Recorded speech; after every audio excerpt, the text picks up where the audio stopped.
Halo, assalamualaikum sayangku, cintaku, mengkek. Nah, untuk mengenai apa ya? Untuk mengenai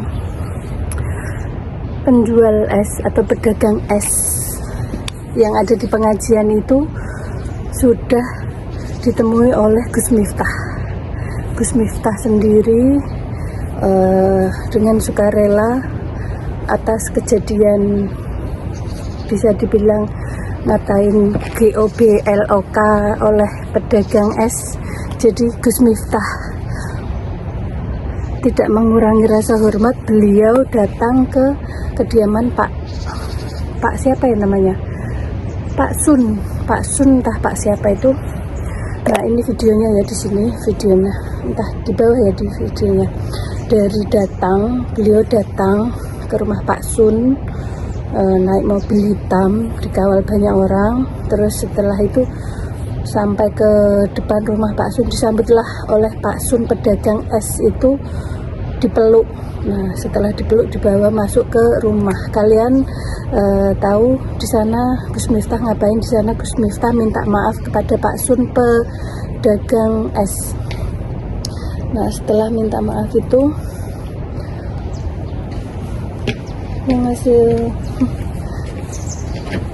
setelah minta maaf itu Pak Sun memaafkan Gus Miftah, dan Pak Sun bilang kalau tidak menyangka bahwa Gus Miftah mau datang ke kediamannya Pak Sun kayak begitu. Nah, setelah itu guys, banyak sekali orang-orang berbondong-bondong, ada yang umrohin, ada yang kasih uang berapa ratus, 300 juta, ada yang ngasih 10 juta, ada yang itu, kalian tahu yang namanya siapa itu, yang namanya Siregar, putra Siregar itu kasih umroh juga. Terus ada orang yang dari Arab Saudi, TKI yang kerja di sana juga mau mengumrohkan bapak itu.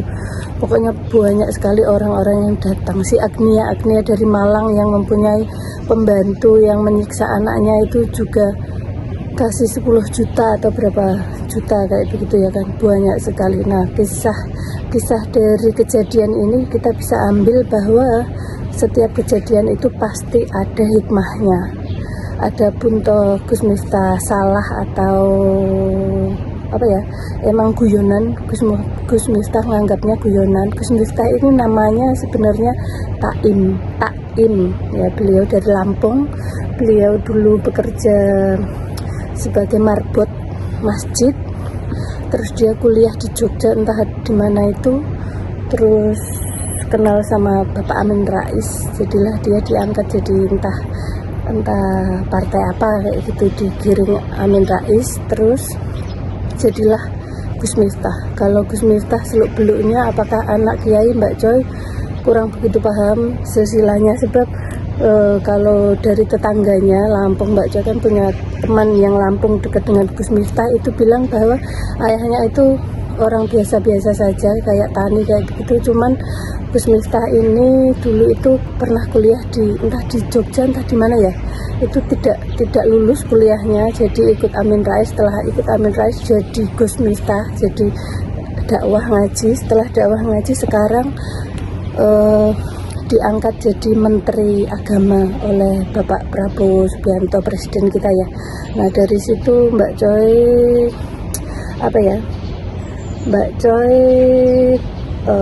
tidak menghakimi Gus Miftah atau gimana ya. Sebenarnya kalau kita pelajari atau kita perhatikan, kita pahami, itu tergantung dari mana orang itu melihat, dari sisi mana.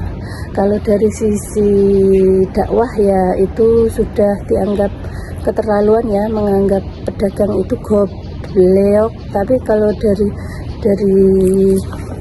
kemanusiaan dianggap sebagai guyonan.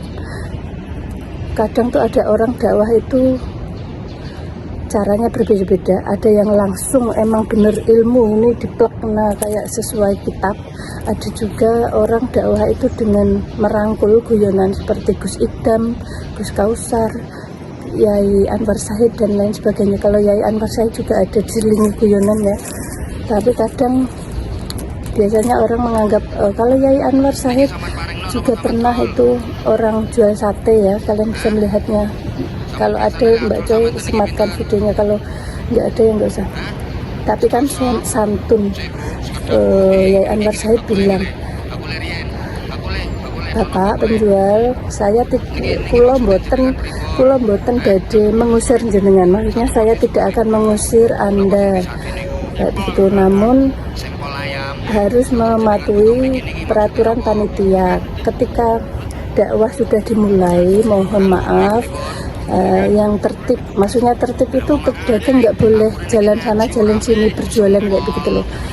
Jadi sebelum acara dimulai kan itu masih ada waktu longgar, nah disitulah boleh jualan. Tapi kalau dakwah sudah dimulai, dakwah kalau malam kan pasti di atas jam 11 malam ya kan baru mulai.